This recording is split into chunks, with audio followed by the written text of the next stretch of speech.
when police showed up at the house in Moscow, Idaho, in response to a call about a roommate who wouldn't wake up, what they found was a scene straight out of a horror movie. 2 college kids had been stabbed to death in bed on the 2nd floor and 2 more had met the same fate 1 flight up. The deceased were soon identified as Kaylee Goncalves, 21, Madison Mogen, 21, Xana Kernodle, 20, and her boyfriend Ethan Chapin, 20. The 3 women lived there, along with 2 other female roommates, and Chapin was an overnight guest. Autopsies concluded all 4 deaths were homicides caused by multiple stab wounds. Police didn't specify who, but they said some of the victims also had defensive wounds. The 2 other roommates, Bethany Funk and Dylan Mortensen, were uninjured. They were home on the 1st floor, according to police, but appeared to have slept through or otherwise did not hear the attacks. Funk and Mortensen penned letters that were read during a deck. 2 church vigil, their first time speaking out since their friends were killed. My life was greatly impacted to have known these 4 beautiful people, my people who changed my life in so many ways and made me so happy, Mortensen wrote. Funk shared that Mogen had always said everything happens for a reason, but I am having a really hard time trying to understand the reason for this. The slayings have devastated the victims' families and friends, chilled the surrounding community and, unsurprisingly, have become the latest obsession of internet detectives everywhere. By the end of November, according to NBC News, TikTok posts tagged #IdahoMurders had more than 94. 2 million views. Thousands have been speculating, dissecting and armchair sleuthing on Facebook and Reddit. Moscow police, who've dedicated a section of their online updates about the case to rumor control, are investigating with assistance from the Latah County Sheriff's Office, Idaho State Police and the FBI. Governor Brad Little directed $1 million in state emergency funds toward the case. Local, state and federal authorities have received thousands of tips through calls, emails and online sources. But, weeks later, the question of who's responsible remains unanswered. Here's what to know about the as-yet unsolved killings, who were Kaylee Goncalves, Madison Mogen, Ethan Chapin and Xana Kernodle. Kernodle was so lighthearted, and always lifted up a room, her sister Jasmine Kernodle told the Associated Press by text. She made me such a proud big sister, and I wish I could have had more time with her. She had so much life left to live.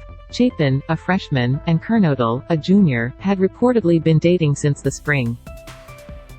She wished him a happy birthday on Instagram October 29, captioning a photo of them together, "Life is so much better with you in it, love you." Mogen and Goncalves, both seniors, were friends since elementary school, the latter's sister telling NBC affiliate KHQ that both girls were bridesmaids in her wedding. They did everything together, first boyfriends, graduated high school together, started college together, Olivia Stevenson told the outlet. They lived together. They got a house together, cars together, and unfortunately, how their story goes, they died together. Goncalves shared throwback pics of her and Mogen a few weeks before the murders, writing, "I wouldn't have wanted anyone else to be the main character in all my childhood stories." Mogen and Kernodle both worked at the Mad Greek restaurant downtown and were Pi Beta Phi sorority sisters, while Goncalves was a member of Alpha Phi. On November 12, Goncalves posted a series of pics with her roommates and Chapin, all taken outside their house, writing, "One lucky girl to be surrounded by these PPL every day." What were the 4 Idaho murder victims doing on the last night of their lives? According to Moscow police, Goncalves and Mogen were at Corner Club, a downtown bar, from 10 p.m. till about 1:30 a.m. on the night of November 12. Video from a Twitch feed viewed by police showed them stopping for food at the grub truck, which was parked down the street from the bar. Afterward they were driven home to 1122 King Road by someone described by police as a private party, arriving at 156 A. Investigators said Chapin was with Kernodle at the Sigma Chi fraternity house, where he was a member, before they both returned to the King Road residence just south of campus, at approximately 1:45 a.m. For detectives, Funk and Mortensen also went out that night, separately, but were back at the house by 1 a.m. At 11:58 a.m. on November 13, a 911 call was made from one of the surviving roommates' cell phones to report that someone on the second floor was unconscious. Officers arrived and discovered 4 dead bodies. What have authorities said about the University of Idaho quadruple homicide? Police said in a November 15 press release that the deaths of Goncalves, Mogen, Kernodle and Chapin appeared to be the result of an isolated, targeted attack committed with an edged weapon such as a knife, and there was no imminent threat to the community at large. But as the investigation got underway, there was no such thing as a safe assumption. "We know you have questions, and so do we," Moscow Police Chief James Fry told reporters during a November 16 news conference. He confirmed they did not yet have a suspect and that individual is still out there. "We cannot say there is no threat to the community." Idaho State Police call. Kedrick Willis said they were looking at everyone. "Every tip we get, every lead we get, there is no one we're not going to talk to.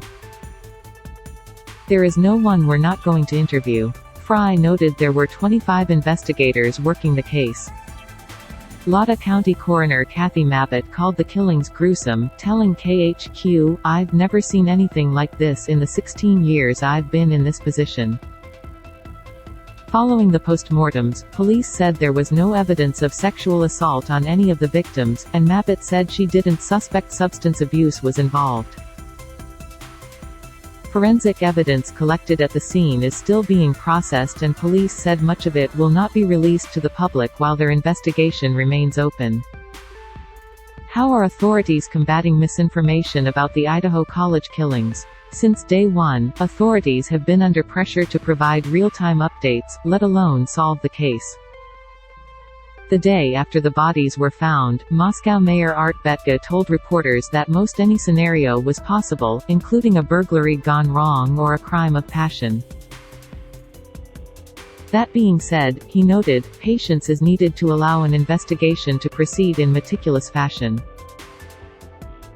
On November 15, Moscow police said they had shared every piece of information they could without compromising their ongoing investigation. But that inevitably didn't do much to assuage the victims' families. There is a lack of information from the University of Idaho and the local police, which only fuels false rumors and innuendo in the press and social media, Ethan's father Jim Chapin said in a statement to NBC News. "The silence further compounds our family's agony after our son's murder. For Ethan and his 3 dear friends slain in Moscow, Idaho, and all of our families, I urge officials to speak the truth, share what they know, find the assailant, and protect the greater community." Stevenson, Goncalves' sister, told KHQ, "Anything can be isolated until it's not. And until we have someone in custody, there's no way with any amount of confidence to say this is isolated." Lotta County Prosecutor Bill Thompson told the Associated Press November 15, "Obviously, there's no way police can say that there's no risk, but what they're seeing indicates that there's not a risk that this person will randomly attack people. As for a potential suspect or suspects," he said, "I don't think they're going to foreclose the possibility that it could be one or more people, but right now they don't know who is responsible." In the section on their website headed Rumor Control, police are keeping track of various crimes and occurrences that have been the subject of speculation, trying to debunk as much misinformation as they can. For instance, a Sept. 12 confrontation on the University of Idaho campus between a cyclist who displayed a knife and a group of people walking on a bike path was not related, police said. The cyclist turned himself in and police referred misdemeanor charges to the Moscow City Attorney's office.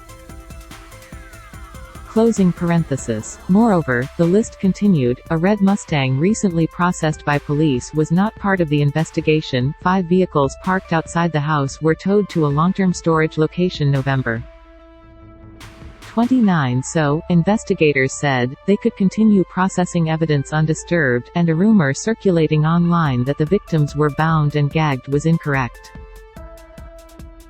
At this time, according to police, people they've determined were not involved in the killings include the surviving roommates, people seen on video interacting with Goncalves and Mogen at the grub truck, the person who drove them home, and an unidentified male the pair called in the early morning hours of November 13. Police also said they located a 6th person whose name was on the house lease, finding that she had moved out before the start of the school year and they don't believe she had anything to do with the crime. Did Idaho murder victim Kaylee Goncalves have a stalker?